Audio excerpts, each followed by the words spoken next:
RPG a Day 2023. Today we're on day 16, a game you wish you owned. That's going to make a number of people who know me laugh quite a lot because I have a tendency to buy any games that I can think of that I want.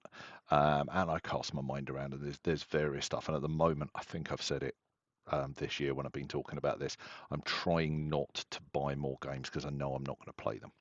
However, game that I wish I owned. Um, I remember as a teenager going into, and I'm pretty sure it was a shop called Beatties, which is odd because for those of you that are old and live in England or lived in England in the like the 80s and the 90s, Beatties was a model shop. It wasn't really a game shop. There was a Beatties near me, and it had in the window, um, actually not in the window, near the doorway, a box set of Ringworld the RPG. I'm not positive that this is the cover of it when I looked at it. I seem to remember things dropping down out of the sky on the cover that I remember, but this is the only cover I could find. I remember going in, and it was a lot of money back in the day. It was, I think, getting on for £30, which back in the 80s was outside of what I could just go and spend on a game.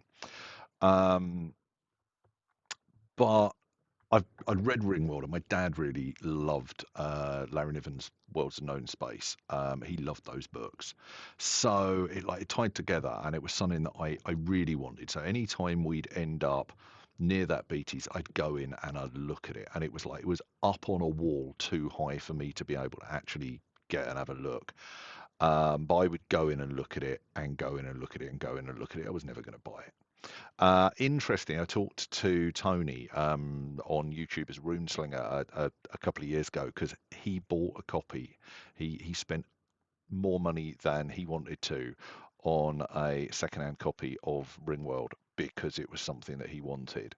And I said to him, son, and I lost it after. What do you think? And from memory, what he said is, as a collector, he absolutely wanted it. As a game, it was quite unlikely to get played. I imagine, Tony, if I've got that wrong, you'll you'll say so in the comments somewhere. But and that's why I think it's currently up for where are we? $375 on Noble Knight Games.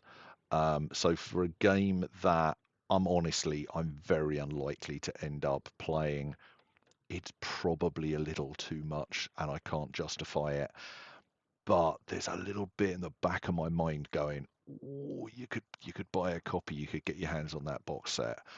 It's too much money. I dread to think what the postage from the States would be. But yeah, Ringworld, as an impressionable teenager who bought a lot more games than he ever played, that one was big up on my list. And I think the fact it was a box set and I wasn't quite sure because I couldn't see the back of the box what was actually in the box, I probably just added to the mystique. So yeah, game that I wish I owned. Part of me wishes I owned it.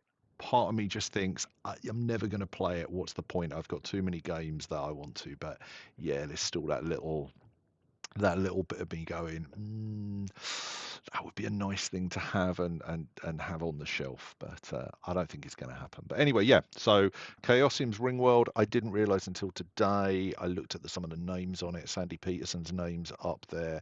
There's some big names up there. So yeah.